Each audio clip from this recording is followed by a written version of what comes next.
झांसी शहर है, झांसी से शिवपुरी जाते हैं। शिवपुरी मध्य प्रदेश में है, झांसी उत्तर प्रदेश में। झांसी और शिवपुरी के बीच में करहरा एक स्थान है, करहरा बोलते हैं, करहरा। उस करहरा शहर के बीचों बीच श्री बिहारी जी का मंदिर है, और श्री बिहारी जी के मंदिर के ठीक बगल में एक खंडहर टूटा फूटा पड़ा है, तो और दुर्दशा हो गई होगी उसकी। उस खंडहर के बारे में पूछा कि ये खंडहर क्यों? तो एक महात्मा ने जो बात बताई, महात्मा को बात बताई वहां के नागरिकों ने, कि महाराज यहां एक भक्तिन रहती थी, गहोई जाति की, परिवार में कोई बच्चा नहीं था, लेकिन भक्तिन अपनी दुकान चलाती, मंगोड़ी पकौड़ी बनाकर बेचती और रात को सो जाती। लोग भी सोचते इसके घर में कोई नहीं, काहे को इतना ये सब करती है, लेकिन वो नहीं सोचती। एक दिन रात को सोई तो सपना देखा, और सपने में उसने देखा कि मैं मर गई हूं और मेरी संपत्ति लोग लूट लूट कर ले जा रहे हैं। सवेरे जागी, सपना भूला नहीं, उसको लगा कहीं ऐसा ही ना हो जाए। अपनी समाज के लोगों के पास गई कि मैं अपनी चल अचल संपत्ति बिहारी जी के नाम करना चाहती, और मुझे बिहारी जी के यहां से प्रसाद मिलता रहे बस। लोग गए, महंत श्री रज्जवदास जी थे उस समय, उसने अपना मकान दुकान संपत्ति सब बिहारी जी के नाम लिखी, मंदिर में रहने लगे।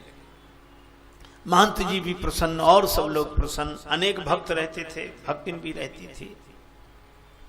पर कुछ दिन बाद एक बड़ी अजीब घटना घटी। महंत जी दूध देने जाएं शाम को, ले दूध पी ले, तो गिलास में जब दूध दें तो बड़ी देर तक चबाए। महंत जी कहते तू चबाती क्या है? तो कहती आप इसमें ज्यादा मेवा डाल देते हो। महंत जी मितव्ययी थे, उन्होंने सोचा मैं तो मेवा डालता नहीं, हो सकता है ये गिलास में लाती हो, पर गिलास तो मैं ही लेके आता हूं। चलो, दूसरे दिन दोपहर को देखा उसकी दाल में घी तैरता दिखाई। ये घी कहां से? आप ही तो लाए हो दाल में। महंत जी बोले,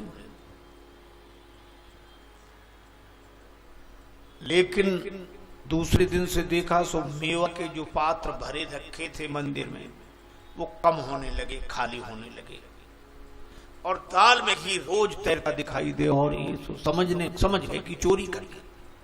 तो महंत रात भर जागे, पूरे समाज को जगाए, लेकिन कभी चोरी नहीं पकड़ सके, परेशान।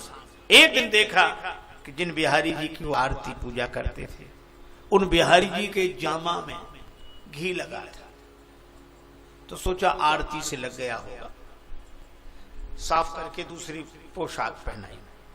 लेकिन दूसरे दिन देखा तो बिहारी जी के दोनों हाथ घी में सने थे। अब समझ गए कि ये इन्हीं की लीला है, यही करते हैं। सो हाथ जोड़ के बोले, ग्वाल सिंहासन पे पुजके भयो ठाकुर हूं पे ठगोरी न छुटी, और काहू को काज बने बिगड़े ब्रजराज तेरी बरजोरी न छुटी। और तुम्हारी ये चोरी करने की आदत नहीं गई, भगवान हो गए तो भी पुरानी आदत। अब मैं इसलिए थोड़ा ही रखे हूं, मैं तो इसीलिए कि तुम्हारे महात्मा किसी दिन आ जाएं तो उनकी स्वागत सत्कार करने के लिए तो मंदिर में कुछ रहे। आप ऐसा करते हो ये ठीक नहीं। लेकिन खूब प्रार्थना की, पर भक्ति की थाली में रोज घी और रोज ऐसे। तो महंत जी को भक्तिन से ही चिढ़ हो गई। वो सोचने लगे मुझे जिंदगी हो गई इनकी पूजा करते करते, मुझे कभी नहीं इसके लिए इतनी कृपा। तो उनको लगा भक्तिन को निकाल ही दो, न झंझट रहे। तो भक्तिन को निकालें कैसे का? बोले खुद कल का लगा मैं। तो अब महंत जी बाहर बैठ जाएं, जो भी माताएं देवियां निकले। तुमने सुनिए एक बात? क्या महाराज? भक्त ने एक पति कर लिया है। पति? हाँ, अवैध पति कर लिया है। अब ऐसी बात तो जल्दी फैलती, पूरे गांव में फैल गई। अब देवियां भक्तिन को देख देख के हंसे, ऐसी भली थी, दुकान करती थी, मंदिर में रही थी, यही सब करे। जब भक्त ने पूछा आप लोग हंसती क्यों, तो बोले हंसे नहीं, तुमने किया ही ऐसा, कोई अवैध पति रख लिया। भक्तिन तो कांप गई, मंदिर नहीं गई, अपनी समाज के लोगों के पास गई कि मुझे मंदिर से निकलवा दो, मैंने जो दिया वो वापस मैं नहीं चाहती, पर महंत जी मुझे कलंक लगाने, निष्कलंक करके दिखा। गहो वैश्य के सभी समाज के सभी लोग आए, भक्तिन की गलती होगी तो इसे निकालेंगे, नहीं तो महंत जी से कहा जाएगा। महंत जी चबूतरे बैठे अपना भजन कर रहे थे, जो सामने से देखा कि ये भीड़ क्यों आ रही, आज कोई उत्सव भी नहीं, पर्व भी नहीं, पीछे देखा वो भक्त समझ गए यही लेकर आई सबको। महंत जी उत्तर देने के लिए तैयार हो गए। लोगों ने कहा कि महाराज ये भक्तिन कह रही है आप झूठा कलंक लगा रहे हैं, सही है कलंक। कैसे? मेवा के पात्र मंदिर में रीते परे, कैसे रहेगी बात बीते पे हमारी, जो सारे पात्र रीते गए हैं और कुछ नहीं बचेगा तो हमारी बात कैसे रहेगी। तो आप ये कहो कि चोरी करती है, नहीं नहीं ये चोरी नहीं करती है, चोर नहीं है, तो फिर कलंक क्यों लगा रहे हो। सो महंत जी क्रोध में बोले, भोजन में नित्य घृत उठा स्वकर सो लेत, भर भर देत या भक्तिन की थारी। कौन उनको घी डाल देता है।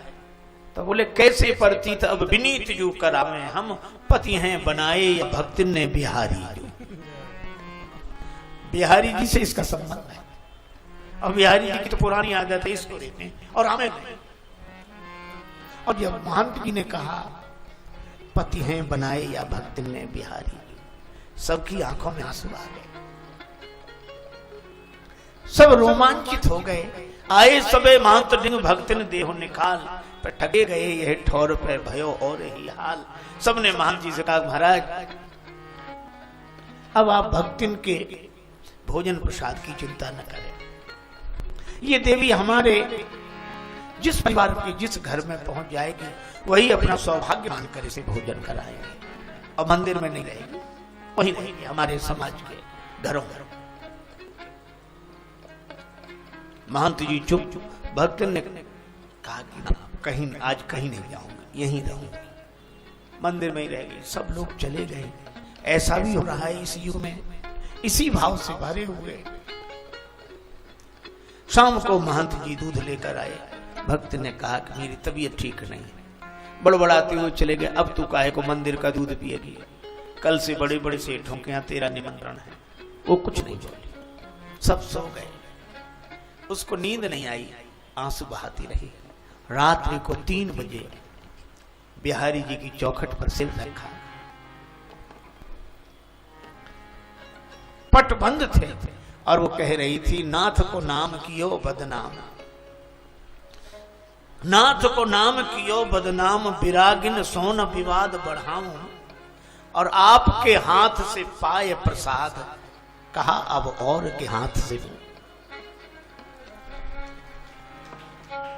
और ऐसा कह के अपना सिर जैसे ही बिहारी जी की चौखट पर रखा, अचानक प्रकाश हुआ, मंदिर में गड़गड़ाहट गूंज गई, फाटक खुल गए, सब लोग जाग गए। महंत जी कहते रहे देखो देखो क्या हुआ, भक्तिन को देखो, भक्तिन को देखो।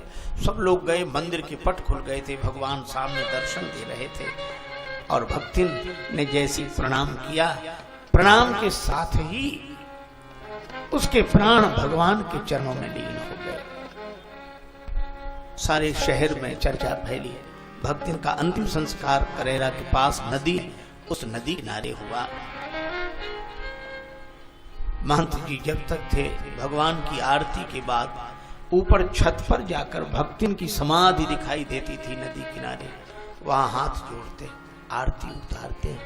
ऐसे भक्त इस युग में हुए हैं, और ये प्रत्यक्ष सच्ची घटना है। आज भी वो बिहारी जी का मंदिर है और उसके बगल में वो खंड पड़ा हुआ है। ऐसी हरि करत दास पर प्रीति, भगवान के चमत्कारों का कोई अभाव नहीं है।